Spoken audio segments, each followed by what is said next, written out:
बिस्मिल्लाहिर्रहमानिर्रहीम। दोस्तों, मैं हूं अब्दुल बासित और आप देख रहे हैं डी साइफर। आज हम जिन मौज़ूआत पे बात करने चले हैं वो बड़े अहम हैं पाकिस्तान के नुक्ता नज़र से। पहला तो ये है कि परसों यानी 11 दिसंबर को भारत की सुप्रीम कोर्ट मकबूजा जम्मू और कश्मीर पे अपना फ़ैसला सुनाने जा रही है कि आया जो उसका खसूसी जो उसकी हैसियत थी उसको ख़त्म किया गया था 5 अगस्त 2019 को, क्या वो कानूनी था, आइनी था या नहीं। उसके बारे में कुछ बात करेंगे। फिर अमित शाह ने 3 रोज़ पहले जो कुछ अमेंडमेंट्स की और जो पास भी हो गई भारत की पार्लियामेंट से, जो आर्टिकल जो reorganisation Jammu and Kashmir reorganisation act था और जम्मू और कश्मीर रिजर्वेशन एक्ट था 2004 का, उसमें कुछ अमेंडमेंट्स की। और ये ऑब्वियसली सारा इन एंटिसिपेशन ही हो रहा है सुप्रीम कोर्ट का जो फैसला आना है उसके पस मंज़र में। उस पर थोड़ी बात करेंगे। और फिर बीजेपी को बड़ी ज़बरदस्त कामयाबियाँ मिली हैं, जो अभी 5 रियासतों में इंतखाबात हुए हैं। उसमें उससे हम क्या नतीजा अख्ज़ कर सकते हैं? क्या लोकसभा में जो अगले साल इंतखाबात हो रहे हैं उसमें बीजेपी की अब फ़तह यकीनी है? उस पर बात करेंगे। फिर कल यानी 8 दिसंबर को यूएस ने एक और यूएन सिक्योरिटी काउंसिल की करारदाद को वीटो कर दिया फ़लस्तीन पे। वो क्यों कर हुआ? और यूएन सेक्रेटरी जनरल को आर्टिकल 99 जो यूनाइटेड नेशंस चार्टर का है उसको इन्वोक करने की क्यों ज़रूरत पड़ी है? क्या वो कर सकते हैं या करना चाहिए था फॉर दैट मैटर? और फिर आखिरी सेगमेंट में मेरी कोशिश होगी कि मैं जो कल मियां नवाज शरीफ साहब ने पीएमएलएन नून की पार्लिमानी बोर्ड था लाहौर में, उससे बातचीत करते हुए बहुत सी इंटरेस्टिंग बातें कहीं और नैब के हवाले से भी काफ़ी कुछ कहा और अपने मुकदमात के बारे में कुछ कहा। तो इन तमाम चीज़ों पे आज मैं बात करना चाहता हूँ और उम्मीद है कि आप हमारे साथ आखिरी वक्त तक जुड़े रहेंगे। पहले बात कर लेते हैं सुप्रीम कोर्ट का जो डिसीजन आने वाला है, जजमेंट जो आने वाली है 11 दिसंबर को। आपको मालूम है कि 5 अगस्त 2019 को भारत की हुकूमत ने भारत की पार्लियामेंट में आइनी तरामीम की थी और उसके नतीजे में मकबूजा जम्मू और कश्मीर की जो कानूनी हैसियत थी, जो खसूसी हैसियत थी, उसको ख़त्म कर दिया। आर्टिकल 370 को ख़त्म किया, आर्टिकल 35A को ख़त्म किया और उसके बाद पूरी तरह उसको ज़म कर दिया भारत में। हम तो यही कहते हैं कि अनेक्स कर लिया, लेकिन भारत एक ज़ुबान एक लफ्ज़ ये भी है, ज़म कर दिया।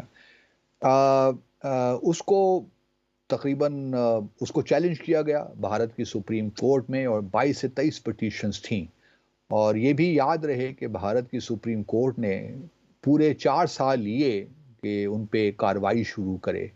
और इस साल ये कार्रवाई शुरू हुई अदालती और काफ़ी ज़बरदस्त आर्गूमेंट्स, ख़ास तौर पे जो वकील हैं कपिल सिब्बल, उसने जो आइनी तब्दीलियाँ की गई उनके ख़िलाफ़ का बयानात, अपने आर्गूमेंट्स दिए, काउंटर आर्गूमेंट्स भी आए।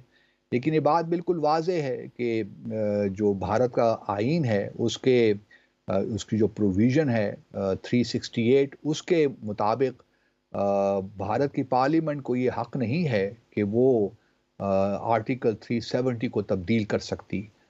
क्योंकि आर्टिकल 370 जो है वो तभी तब्दील हो सकता है या ख़त्म हो सकता है, या इस तरह कह लीजिए कि मकबूजा जम्मू और कश्मीर की जो खसूसी हैसियत है वो तभी ख़त्म हो सकती है जबकि वहाँ की कॉन्स्टिट्यूएंट असम्बली वो रिकमेंड करे भारत की पार्लियामेंट को, यूनियन की पार्लियामेंट को।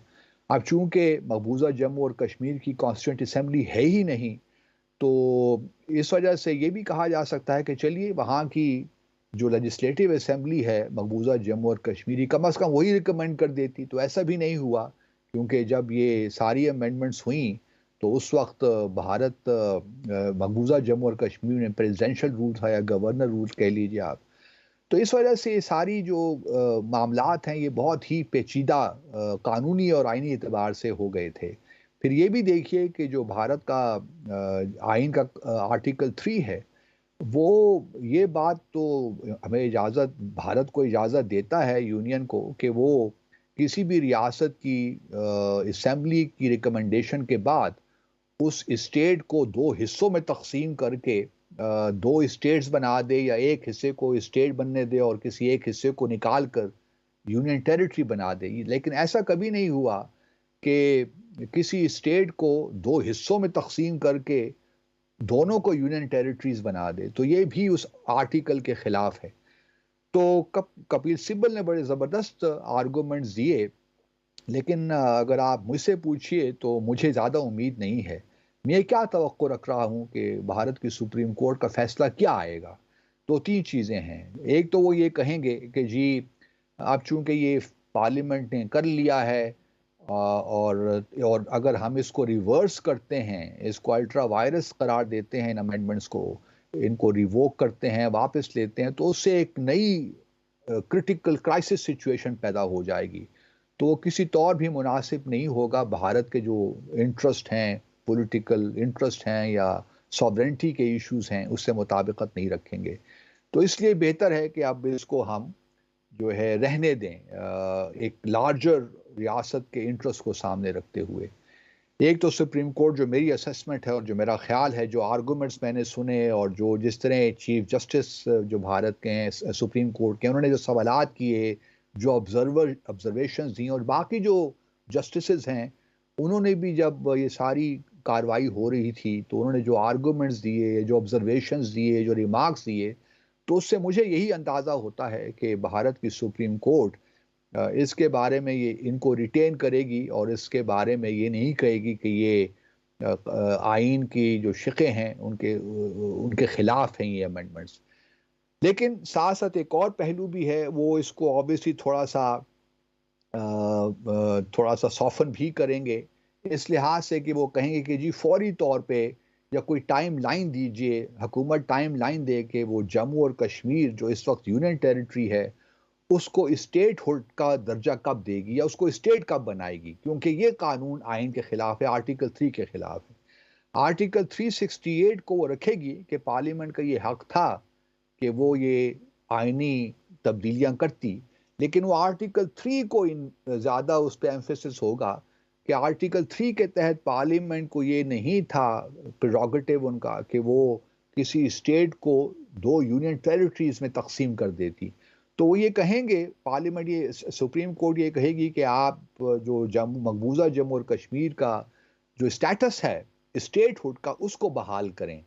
वो लद्दाख को अलग रखेंगे, लद्दाख को मिलाने की बात नहीं करेंगे, लेकिन जम्मू और कश्मीर को कहेंगे कि यहाँ पे आप इसका स्टेट हुड का स्टेटस करें, रेस्टोर करें। और ये कोई ऐसी अचंभे की बात भी नहीं होगी, क्योंकि मीर शाह ने जब 2015 में पार्लियामेंट से खिताब किया था और उस वक्त ये रिवोक करने की बात की गई थी आर्टिकल 370 और 35A को, तो उस वक्त भी उन्होंने कहा था कि वो इसका जो स्टेटस है जम्मू और कश्मीर का स्टेट हुड का, वो बहाल कर देंगे, but with the passage of time. दूसरा, सुप्रीम कोर्ट ये कहेगी कि चलिए जी, अब आपने ये कर लिया, ये बिल्कुल ठीक है, आइन के मुताबिक है, इसमें कोई वायलेशन नहीं पार्लियामेंट ने की, अपने जो उनके इख्तियारात हैं उनसे तजावुज़ नहीं किया। लेकिन अब आप जब इलेक्शंस तो करवाएं, इलेक्शंस क्यों नहीं करवा रहे? क्योंकि एक आर्गूमेंट जो हुकूमत की जानिब से पेश किया गया था सुप्रीम कोर्ट की अदालत में, उसमें यह था कि जी आप तो देखिए हालात बड़े बेहतर हो गए हैं और अब इलेक्शंस भी होने जा रहे हैं, तो इस वजह से ये कोई ऐसा बड़ा मामला नहीं है, और ये तो वैसे भी प्रोविजनल स्टेटस था मकबूजा जम्मू और कश्मीर में। तो सुप्रीम कोर्ट अब ये कहेगी, इंस्ट्रक्शंस देगी भारत की हुकूमत को कि आप फौरी तौर पे जो है ये टाइम कोई दे दीजिए, हमें टाइम लाइन दे दीजिए कि कब आप या इलेक्शंस होंगे मकबूजा जम्मू और कश्मीर में। वो भी कोई बड़ी बात नहीं है, क्योंकि भारत की हुकूमत तो ये कहती रही है कि जो ही सूरत हाल बेहतर होगी तो हम इलेक्शंस करवा देंगे।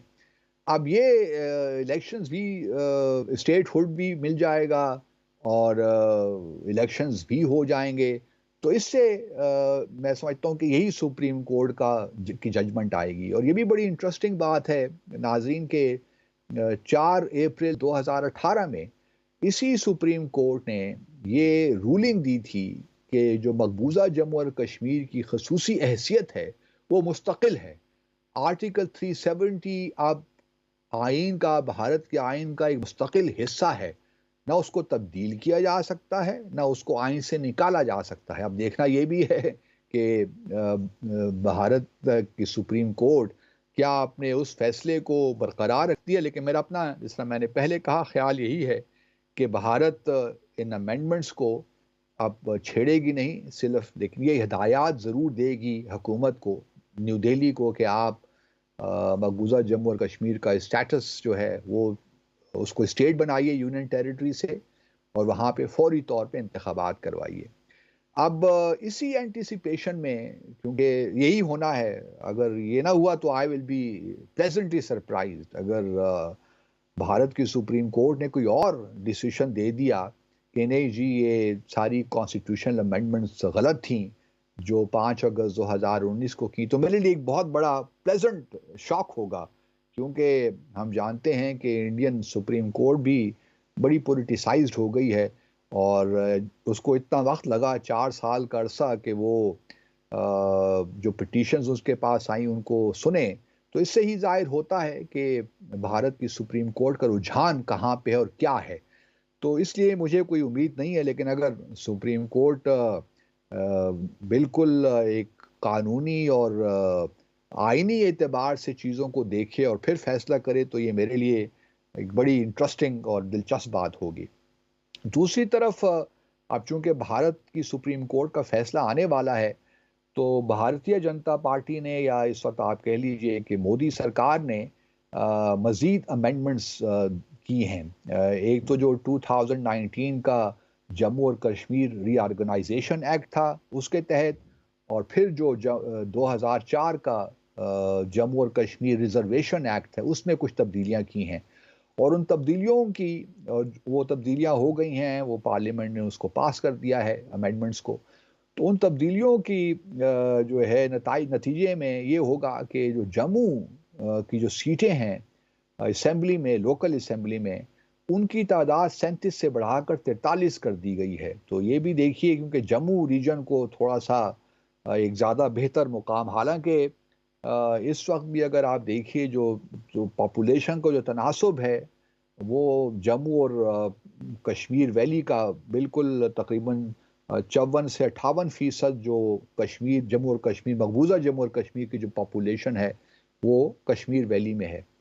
तो डिलिमिटेशन के प्रोसेस में जम्मू और कश्मीर की जो सीटें हैं, जम्मू की जो सीटें हैं, उनको 37 से 43 कर दिया, और कश्मीर वैली की जो सीटें हैं वो पहले 46 थी, अब उनको 47 कर दिया। यानी जम्मू की सीटें तो तकरीबन 6 बढ़ा दी, और कश्मीर वैली की सिर्फ एक।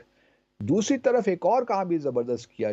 टोटल जो सीटें हैं वो 114 हैं, जिसमें 24 सीटें जो हैं वो आ, आप कह लीजिए कि बकौल अमित शाह के और भारत के जो आज़ाद जम्मू और कश्मीर है, जिसको वो पाकिस्तान ऑक्युपाइड कश्मीर कहते हैं, वहाँ के लिए रखी हुई हैं। और फिर एक और काम भी बड़ा ज़बरदस्त किया कि जो रिजर्व सीटें हैं उनकी तादाद 2 से बढ़ाकर 5 कर दी गई। ऑब्वियसली ये भी जो सीटें हैं ये भी जो कश्मीरी पंडित हैं उनको चली जाएंगी।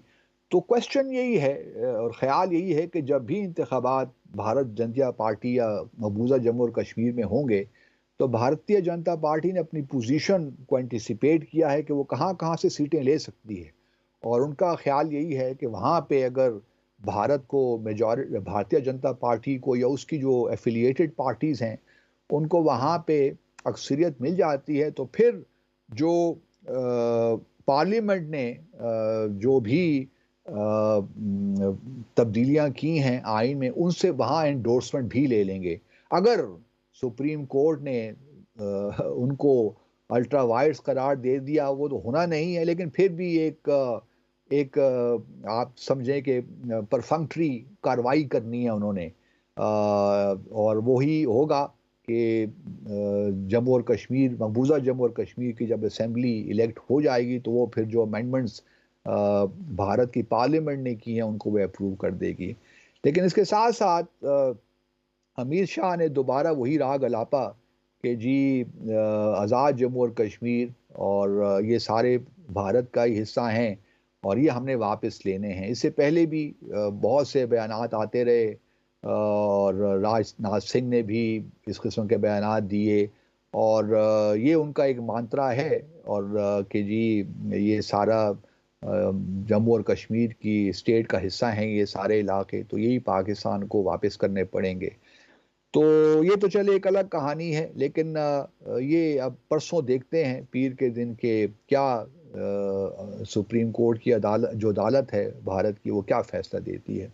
मीनवाइल बीजेपी के लिए एक अच्छी खबर ये है कि नवंबर में 5 रियासतों में इंतखाबात हुए भारत की, जिसमें मिज़ोरम, छत्तीसगढ़, मध्य प्रदेश, तेलंगाना, राजस्थान, ये स्टेट शामिल हैं और इसमें और 3 स्टेट्स में भारत जनता पार्टी को कामयाबी मिली है।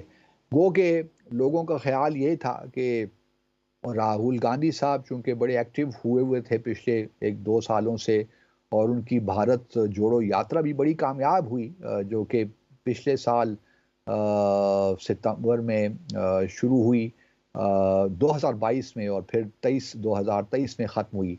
और इसमें तकरीबन राहुल गांधी पैदल सफ़र किया उन्होंने, पारी से लेकर मकबूजा जम्मू और कश्मीर तक 4000 किलोमीटर से ज़्यादा सफ़र उन्होंने किया पैदल और लोगों से मिले उनके। तो एक उसने एक मोमेंटम जनरेट किया।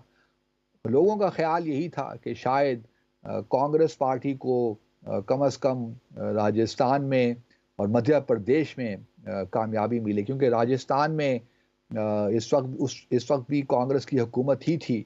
तो लोगों का ख्याल ये था कि वो अपना रिटेन करेंगे और मध्य प्रदेश में जहाँ पे भारतीय जनता पार्टी की हुकूमत तकरीबन पिछले 13 साल से थी, तो वहाँ पे ख्याल था कि एक एंटी इनकम्बेंसी फैक्टर भी आएगा और राहुल गांधी बड़े कॉन्फिडेंट थे कि वहाँ पे उनको कामयाबी मिलेगी।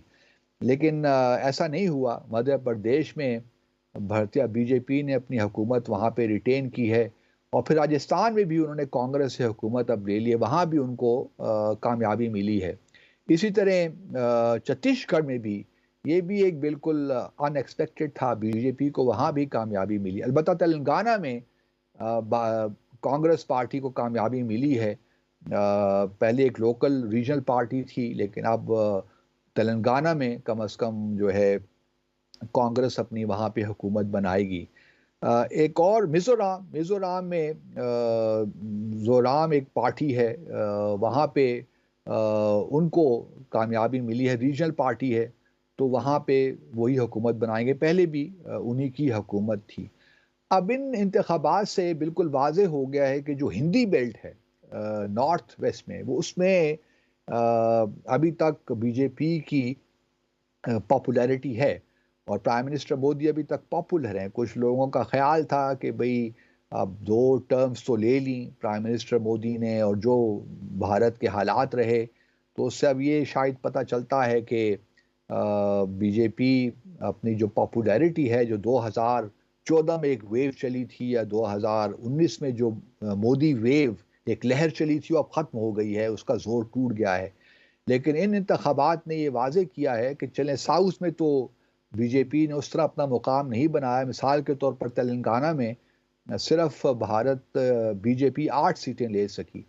तो वो जो है और इसी तरह तमिलनाडु में, केरला में और बहुत सी जो, तो ये एक लहर टूटने वाली जो बात है, तो लगता ये है कि प्राइम मिनिस्टर मोदी की अभी लहर मौजूद है, ख़ास तौर पे हिंदी बेल्ट में, जहाँ पे हिंदी बोली जाती है, जिसे काऊ बेल्ट भी कहते हैं, वहाँ पे अभी तक बीजेपी की और मध्य प्रदेश तो एक बड़ी ख़ास एग्जाम्पल है, क्योंकि 2 टर्म्स के बाद भी, बल्कि 3 टर्म्स कह लीजिए आप, उसके बावजूद भी मध्य प्रदेश में, और बड़ी इम्पोर्टेंट ये रियासत है, वहाँ अभी तक बीजेपी ने अपना उनका गढ़ है और उन्होंने अपना इन्फ्लुएंस रखा हुआ है।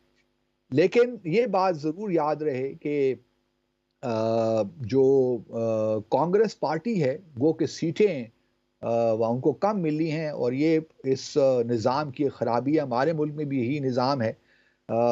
लेकिन जो वोट मिला है कांग्रेस को वो ज़बरदस्त है, 40%, ज़्यादा फ़र्क नहीं है जो वोट परसेंटेज है। जो वोट कास्ट हुआ, अगर मिसाल के तौर पर राजस्थान में भारतीय जनता पार्टी को 41% वोट मिला तो कांग्रेस पार्टी को 40% मिला, तो 1 या 2 वोट परसेंटेज का ही फर्क है। इसी तरह दूसरे रियासतों में भी, चाहे वो मध्य प्रदेश हो, मध्य प्रदेश में तकरीबन को 6% का फर्क है कांग्रेस के वोट का और भारतीय। तो ये एक हालात हैं, लेकिन लगता यही है कि अगला जो इंतखाबात होंगे लोकसभा के 2024 में, अप्रैल अप्रैल मई में, उसमें भारतीय जनता पार्टी को ही कामयाबी होगी और प्राइम मिनिस्टर जो मोदी हैं वो तीसरी बार भारत के प्राइम मिनिस्टर बनेंगे। यहाँ हम एक मुख्तसर सा वक्फा लेते हैं दोस्तों, और उसके बाद आकर फिर थोड़ा सा फलस्तात करते हैं। हमारे साथ रहिए। वेलकम बैक नाजरीन। अब थोड़ी सी बात कर लेते हैं फ़लस्तीन में। गुज़श्ता रोज़ 8 दिसंबर को यूनाइटेड नेशन सिक्योरिटी काउंसिल में यूएई ने एक करारदाद पेश की, ड्राफ्ट रेजोल्यूशन के जी ह्यूमैनिटेरियन सीज़फायर किया जाए गज़ा में, जिसके हक़ में 13 वोट आए और उसको वीटो किया अमेरिका ने, और बरतानिया ने उस करारदाद पे एब्सटेन किया। तो चूंकि अब वीटो हो गया है तो वो अब ह्यूमैनिटेरियन सीज़ फायर नहीं हो पाएगा। जैसा कि हम सब जानते हैं कि 7 दिन का एक ह्यूमैनिटेरियन पॉज आया था, जबकि फ़लस्तीन या हमास के और इसराइल के दरमियान कुछ यरगमालियों को एक्सचेंज किया गया था, स्वैप किया गया था। लेकिन उसके बाद फिर इसराइल ने अपनी रियासी दहशतगर्दी गज़ा पट्टी में शुरू कर दी है, और पिछले 3-4 दिनों में तकरीबन 600 से 700 लोगों को शहीद कर दिया गया है। गज़ा का जो नॉर्थ है उसमें तो सूरत हाल बड़ी ही गंभीर है। वहाँ पे तकरीबन लोग नकल मकानी कर चुके हैं, और इस वक्त एक एस्टीमेट के मुताबिक जो ह्यूमैनिटेरियन एजेंसीज़ हैं वही हमें बता रही हैं तकरीबन के 19 लाख जो लोग गज़ा नॉर्थ में रहते थे वो वहाँ पे नकल मकानी करके साउथ की तरफ आ गए हैं। तो आप अंदाज़ा कर सकते हैं कि 19 लाख लोग इस वक्त गज़ा में सिर्फ बेघर हैं। लेकिन जो इसराइल की दहशती जो रियासती दहशत गर्दी है वो जारी है। अब ये कल जो कार्रवाई दोस्तों हुई यूनाइटेड नेशन सिक्योरिटी काउंसिल में, वो एक बड़ा इंटरेस्टिंग डेवलपमेंट है, क्योंकि यूनाइटेड नेशंस का जो चार्टर है उसमें एक आर्टिकल है, आर्टिकल 99।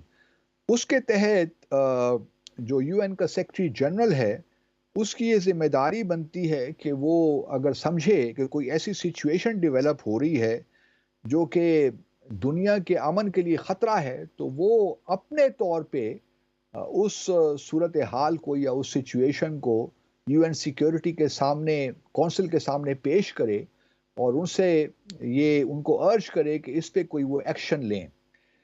और ये आर्टिकल 99 जो है, बहुत कम ही यूएन के सेक्रेटरी जनरल होते हैं वो इसको इस्तेमाल करते हैं, क्योंकि और उसकी बुनियादी वजह ये है कि यूएन सेक्रेटरी जनरल अपने आप को न्यूट्रल रखना चाहते हैं।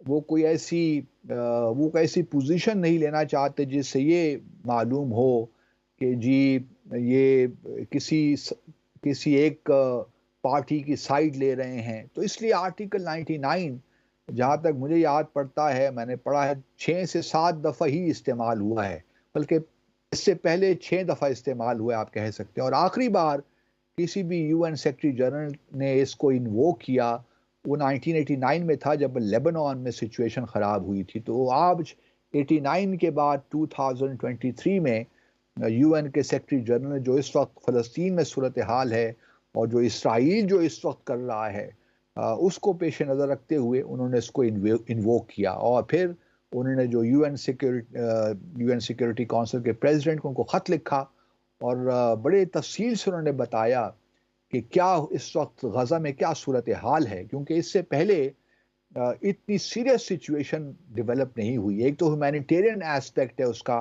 जिसमें इस वक्त अगर आप देखिए तो 19,000 के करीब फ़लस्तीनी शहीद हो चुके हैं। और सिर्फ ये शहादतों की बात नहीं है, इस वक्त जो बच्चे ज़ख्मी हुए हैं, और इन 19,000 में 40% से ज़्यादा बच्चे हैं, और हज़ारों की तादाद में बच्चे ज़ख्मी हो चुके हैं।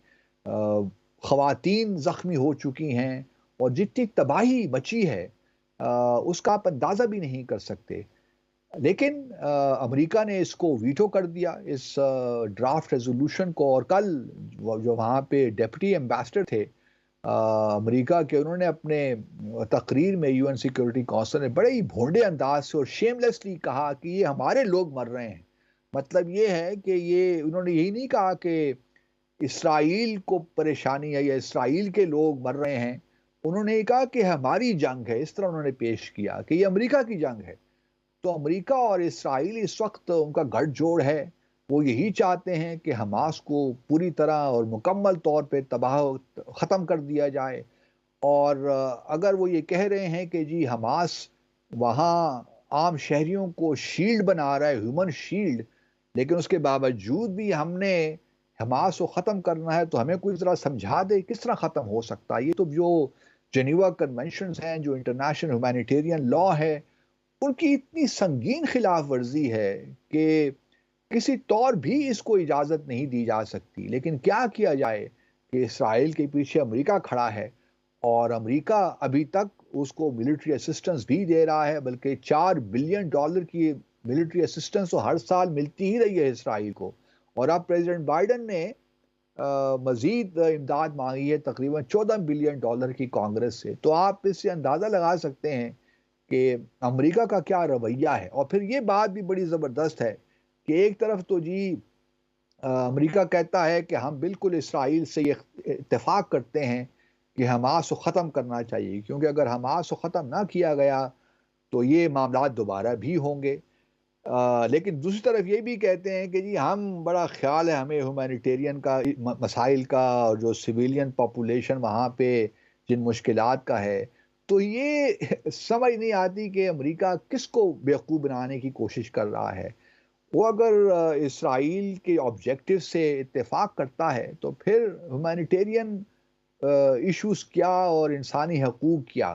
तो यही वो इश्यूज़ हैं जिसकी वजह से दुनिया भर में अमेरिका को एक लिहाज से जो उस एक नापसंदगी की निगाह से देखा जाता है, उसको एप्रिशिएट नहीं किया जाता उसकी पॉलिसी से, क्योंकि जहाँ भी अमेरिका गया है उसने तबाही और बर्बादी के अलावा कुछ नहीं किया, चाहे वो इराक हो, अफ़गानिस्तान हो, और अब हम देख रहे हैं कि फ़लस्तीन में जो कुछ हो रहा है उसके पीछे बुनियादी तौर पे अमेरिका का हाथ है।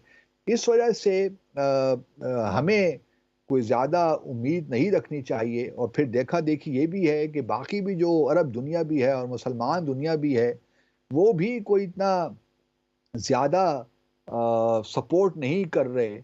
या तो ये भी होता ना कि हम देखते हैं कि जी ईरान और अरब दुनिया ने कोई मिलकर पोजीशन ली होती, वैसा भी नहीं है, क्योंकि अरब दुनिया को ईरान से ख़तरा भी है। वो ईरान को अपना बड़ा दुश्मन समझते हैं, बल्कि इसराइल से भी ज़्यादा उनको ईरान से ख़तरात लाहक हैं, क्योंकि उनका ख़्याल है कि जो ईरान का इन्फ्लुएंस वेस्ट एशिया में बढ़ रहा है, ख़ास तौर पे हमास की सूरत में या इस्लामिक जिहाद की सूरत में या लेबनान में हिज़्बुल्लाह की सूरत में, तो ये उनकी जो रिजीम्स हैं उनके ख़िलाफ़ हैं, या उनकी उनके ममालिक में, उनकी रियासतों में एक लिहाज से अफरा-तफरी पैदा कर सकती हैं।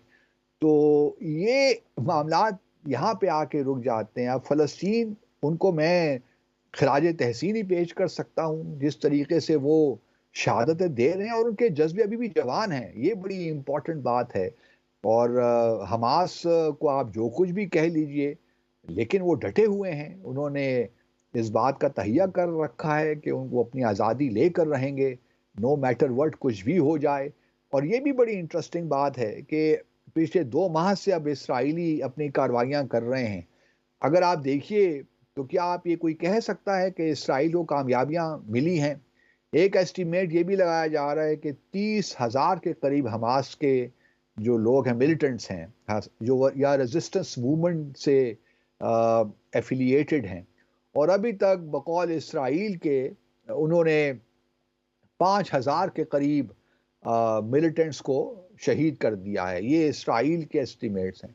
अगर 2 महीनों में इन्होंने ये कुछ किया है तो 25,000 के करीब अभी तक हमास के जो हैं मिलिटेंट्स वो इंटैक्ट हैं।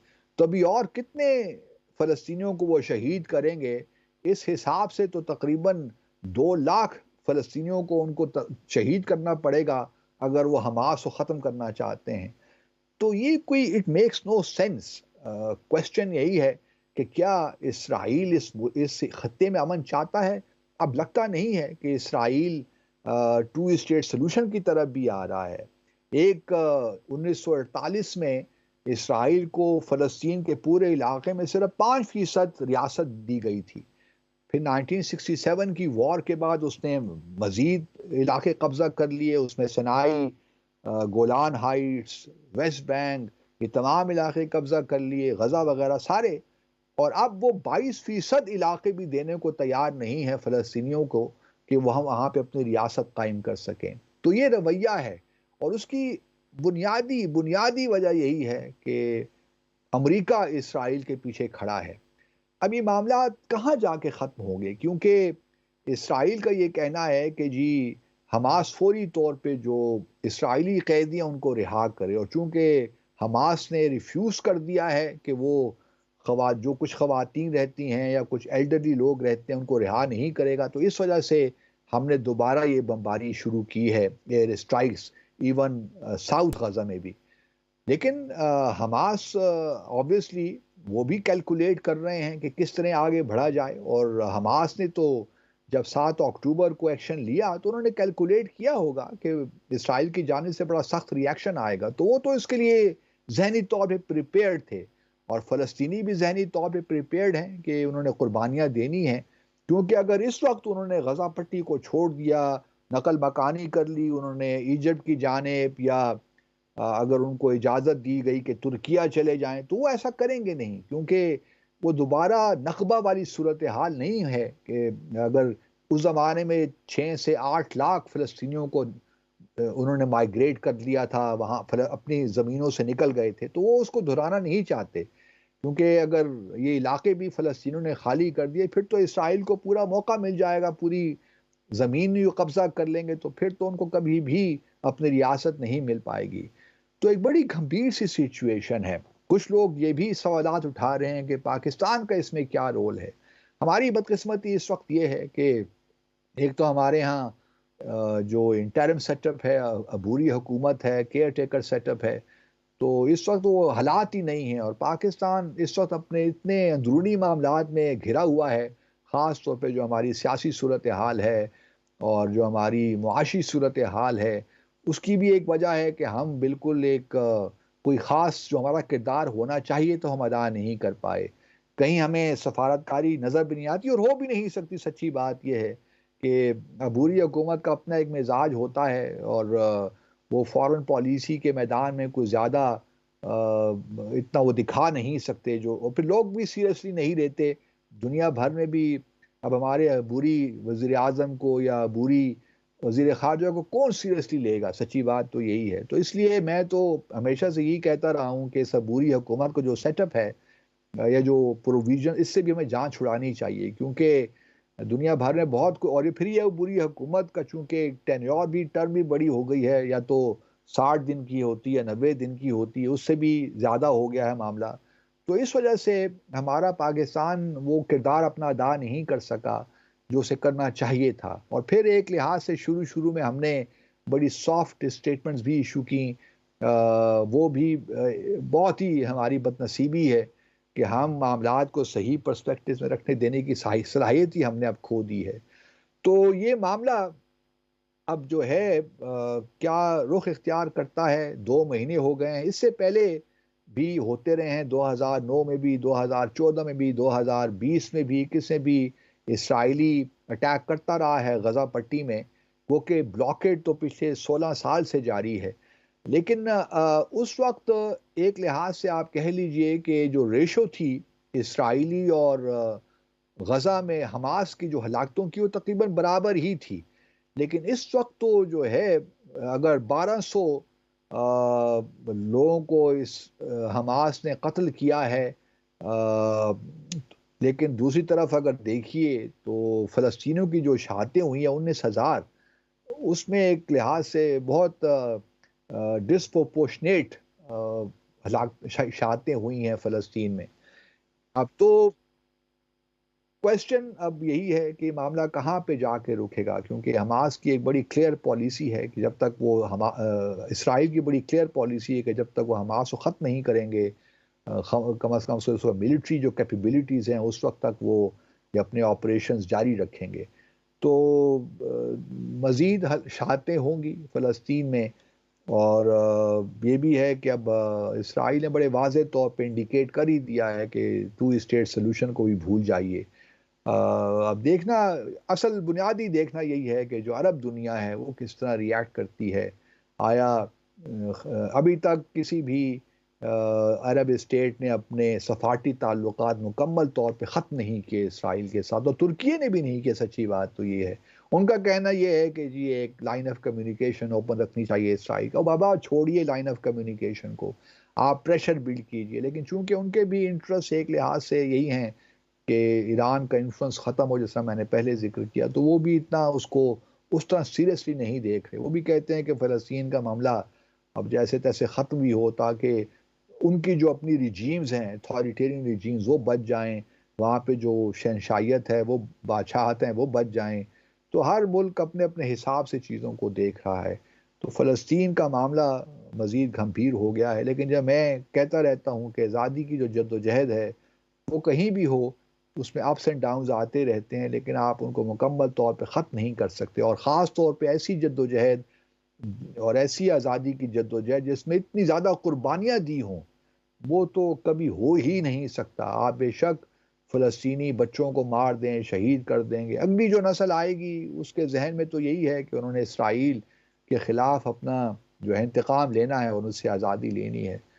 तो अल्लाह ताला दुआ ही में हम कर सकते हैं, और जो कुछ हमारे इख्तियार में हम वही कर सकते हैं।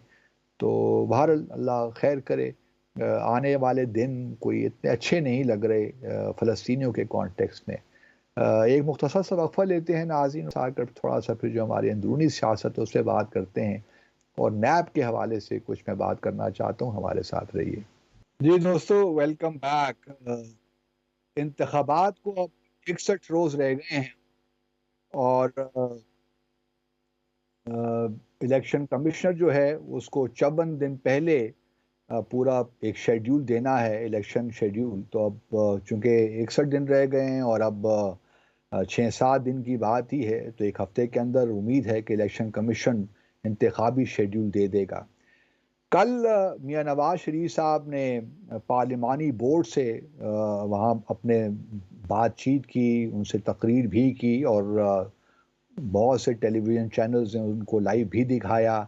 आज मरियम नवाज़ साहिबा गुजरात में उन्होंने एक रैली से अपने जो वर्कर्स कन्वेंशंस हैं उनसे खिताब किया, और बातें वही की जो कल मियां नवाज शरीफ साहब ने की।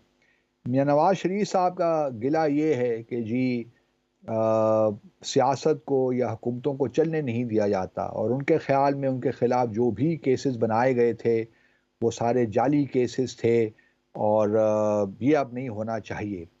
और ये जो सियासी एक इंतकाम की होती हैं चीज़ें, ये पाकिस्तान में अब ख़त्म हो जानी चाहिए। बात तो बड़ी सही कही उन्होंने कि जी ये नहीं होना चाहिए। उनका कहना ये भी था कि उनको तकरीबन 6 साल लगे कि वो अब जो जो उनके ख़िलाफ़ मुकदमात बनाए गए थे या जो उनके ख़िलाफ़ फ़ैसले आए थे, अब उनको रिवर्स करने में 6-7 साल लग गए हैं।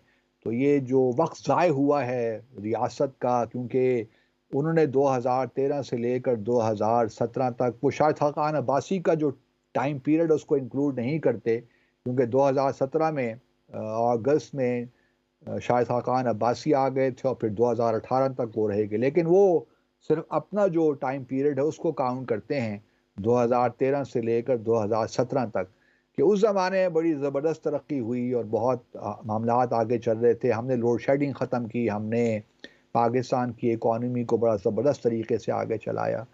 तो उनका कहना यही है कि ये सारी जो लोग इस सारी चीज़ों के ज़िम्मेदार हैं, उनकी भी अकाउंटेबिलिटी होनी चाहिए। बिल्कुल ठीक कहा उन्होंने, अगर ये वाक़ई सारे केसेस गलत थे, पानामा में जो कुछ कहा गया वो गलत था, जो लंदन में अपार्टमेंट्स उन्होंने लिए थे वो बिल्कुल ठीक तरीके से लिए थे, तो अगर ऐसी कोई बात है और कोई करप्शन किसी तौर भी इन्वॉल्व नहीं थी, तो बिल्कुल उनका कहना जायज़ है कि ये इस किस्म की जो कार्रवाइयाँ हैं कि जी जिसका जब दिल आता है तो एक हुकूमत के वज़ीर-ए-आज़म को हटा देता है, नई हुकूमत ले आता है, तो ये ख़त्म होना चाहिए। लेकिन इससे एक और बड़ा अहम सवाल पैदा होता है क्योंकि हम देखते हैं कि एक हुकूमत आती है तो जो अपोज़िशन के मुखालिफिन हैं, जो या मुखालिफिन हैं हुकूमत के, उनके खिलाफ नैब केसेस बनाना शुरू कर देती है। और फिर जब वो हुकूमत चली जाती है और अपोज़िशन आ जाती है तो वही केसेस विथड्रॉ भी नैब कर देती है कि जी अब ये केसेस वैसे ही बने थे। अब सवाल ये पैदा होता है कि क्या नैब अब खुल के सामने नहीं आ गई कि उसकी कारकर्दगी है क्या? अगर नैब का यही वतीरा है कि जो हुकूमत आएगी वो उस हुकूमत के मुखालिफिन के खिलाफ केसेस बनाएगी और जब मुखालिफिन हुकूमत में आ जाएंगे या अपोजिशन हुकूमत में आ जाएगी तो वही केसेस जो हैं वो विड्रॉ भी हो जाएंगे, ड्रॉप भी हो जाएंगे। तो ये कैसी नैब है? हमें कोई समझा तो दे। तो सबसे पहला मामला तो होना चाहिए नैब के खिलाफ कि नैब ने किस तौर ये केसेस बनाती है, किस तरह इनको विड्रॉ करती है, क्या नैब भी सारी सियासत करती है या वाकई उन केसेस में जान होती है? तो ये पहला तो ये मेरे ख्याल में जो भी नई हुकूमत आती है उसको पहला सवाल तो यही इसका जवाब देना चाहिए इससे पहले कि आप दूसरे इदारों के खिलाफ उनके खिलाफ हर्जा सराई करें या उन पे क्वेश्चंस रेज करें। पहले तो नैब के बारे में फैसला हो जाना चाहिए और अब वो कहते हैं ना कि फैसला हो ही जाए, पानी को अब तो सर से गुजर जाना चाहिए, कोई फैसला तो हो कि किधर जाना चाहिए। तो सवाल यही है कि अब फैसला हो जाए नैब के मुतल्लिक भी, क्योंकि शायद खाकान अब्बासी भी अक्सर कहते रहते हैं कि जब तक नैब का इदारा मौजूद है उस वक्त तक कोई खैर की तवक्को पाकिस्तान में नहीं रखी जा सकती। तो मैं भी यही अब सोच रहा हूँ कि नैब की अगर कारकर्दगी यही है कि जब केसेस बनते हैं ड्रॉप हो जाते हैं तो ये कैसी नैब है और क्या अकाउंटेबिलिटी है? तो खुदारा इससे भी ज़रा सोचिए। फिर दूसरी बात उन्होंने दोहराई कि जी जो लोग हिस्सा थे 2017 में मुझे गिराने में उनका भी हिसाब होना चाहिए, एहतसाब होना चाहिए। अब उन्होंने दबे-दबे अल्फाज में बहुत सी बातें की लेकिन मेरा ख्याल है कि वो सिर्फ सियासत वो अपना एक नैरेटिव बिल्ड करने की कोशिश कर रहे हैं। हालाँकि उनका मकसद ये नहीं है कि जो उस वक़्त की एस्टेब्लिशमेंट के जो लोग थे, सरबराहान थे, उनके खिलाफ कोई कार्रवाई की जाए। वो ये सजेस्ट नहीं कर रहे थे। ये एक पॉलिटिकल बयान था जो उन्होंने दे दिया ताकि वो जो एक पुराना उनका एक था कि वोट को इज़्ज़त दो वाला नैरेटिव उसको वो बहाल कर सकें। अब देखते यही हैं कि किस हद तक ये ट्रैक्शन गेन करता है अवाम के साथ। अवाम इसको किस तरह लेती हैं। अ, और आया जब इंतखाबात होते हैं 61 दिनों के बाद, तो क्या अवाम जो है वो पीएमएलएन को इलेक्ट करती है? क्योंकि अब जोड़-तोड़ तो शुरू हो गया है। पीएमएलएन ने एमक्यूएम के साथ एक सीट एडजस्टमेंट का कर लिया है मामला। इसी तरह पीपल्स पार्टी हमें लग रहा है कि एएनपी के साथ केपी में कुछ सीट एडजस्टमेंट करने जा रही है। इस तरह पीएमएलएन केपी में जेयूआई के साथ मौलाना फजल रहमान के साथ सीट एडजस्टमेंट करने जा रहे हैं। तो अब जोड़ तोड़ का सिलसिला तो शुरू हो गया है। लेकिन इस सारे मामले में ये भी इम्पोर्टेंट है कि क्या पीटीआई को कोई लेवल प्लेइंग फील्ड मिलेगी कि नहीं मिलेगी, क्योंकि बहुत से लोगों का ख्याल है कि पीटीआई अभी भी एक पॉपुलर जमात है और क्या जो पीटीआई के साबिक चेयरमैन हैं उनको इंतखाबात लड़ने की इजाज़त मिलेगी कि नहीं मिलेगी, क्योंकि इलेक्शन कमीशन ने पीएमएलएन के जो साबिक चेयरमैन हैं उनको डिस्क्वालीफाई किया हुआ है 5 साल के लिए। अब ये तोशाखाना केस में, तो तोशाखाना का जो केस है पीटीआई ने अब ये रेफ़र किया है इस मामले को लाहौर हाई कोर्ट में और कहा है कि सुप्रीम कोर्ट का तो ये उसका तो ये इस्तेकाक ही नहीं है कि वो इस किस्म के मामलात में जो है किसी को डिस्क्वालीफाई करे। उनका कहना ये भी है कि इस वक्त तो चूंकि जो साबिक चेयरमैन है पीटीआई के वो तो मेंबर ही नहीं थे जब ये डिस्क्वालीफाई किया गया। ये शिक तो तब शायद उसका कोई मेरिट होता जबकि वो मेंबर होते, चूंकि वो एमएनए है ही नहीं तो किस तरह इलेक्शन कमीशन इसको उनको डिस्क्वालीफाई कर सकता है। तो अब देखना ये भी है कि क्या लाहौर हाई कोर्ट जो डिस्क्वालिफिकेशन है साबिक चेयरमैन की पीटीआई के, उसको रिवोक करती है या उसको बरकरार रखती है, ये बड़ा एक अहम सवाल होगा। क्योंकि अगर पीटीआई को लेवल प्लेइंग फील्ड, अब एक ये भी एक जो है टर्म बड़ी कॉमन हो गई है पाकिस्तान में, पीपल्स पार्टी भी कहती है कि हमें लेवल प्लेइंग फील्ड नहीं मिल रही और सारी तैयारियां नवाज शरीफ साहब को दोबारा लाने के लिए हो रही हैं। तो लगता यही है कि इलेक्शन के बाद भी जो भी जिस तरह भी मामलात हुए, लोग इसको उठाएंगे। एक बात मैं और यहाँ पे आखिर में कहना चाहूँगा कि हमारे यहाँ ये बदकिस्मती के साथ कल्चर नहीं है, लेकिन ये होना चाहिए। नवाज शरीफ साहब हमें बताते रहे कि उनकी तबीयत ख़राब है, मेडिकल इश्यूज़ हैं। शहबाज शरीफ साहब के मेडिकल इश्यूज़ हैं, आसिफ जरदारी साहब के मेडिकल इश्यूज़ हैं। अच्छी जमहूरियतों में तो यही होता है कि हर हर लीडर जो है वो अपनी मेडिकल रिपोर्ट पेश करता है दुनिया के सामने, और अगर कोई प्रॉब्लम्स हैं, क्योंकि हम नहीं चाहते कि जब ये लोग वज़ीर आज़म बने तो ये फिर अपनी मेडिकल ट्रीटमेंट के लिए बाहर लंदन चले जाया करें या दुबई चला जाया करें। अगर इनकी सेहत इतनी ही ख़राब है तो फिर इनसे हमारी दरख्वास्त यही है कि सियासत व खैराबाद कहें, उन लोगों को आने दें जो कि सेहत से हैं और अपना काम एफिशिएंटली एनर्जेटिकली कर सकते हैं। अगर वाकई इन लोगों की तबीयतें इतनी सेहतें इतनी ही ख़राब हैं जिस तरह ये क्लेम करते हैं, क्योंकि जब ये अपोजिशन में होते हैं तो ये सारे लोग यही काम करते हैं कि लंदन चले गए इलाज के लिए, दुबई चले गए, अमेरिका चले गए। तो अगर ये हालात हैं तो ये इनको भी थोड़ा बहुत अब विड्रॉ कर लेना चाहिए सियासत ऐसे लोगों को। तो आज के लिए नाज़रीन इतना ही। अपना ख्याल रखिए, इंशाल्लाह आपसे दोबारा मुलाकात होगी। अल्लाह हाफ़िज़।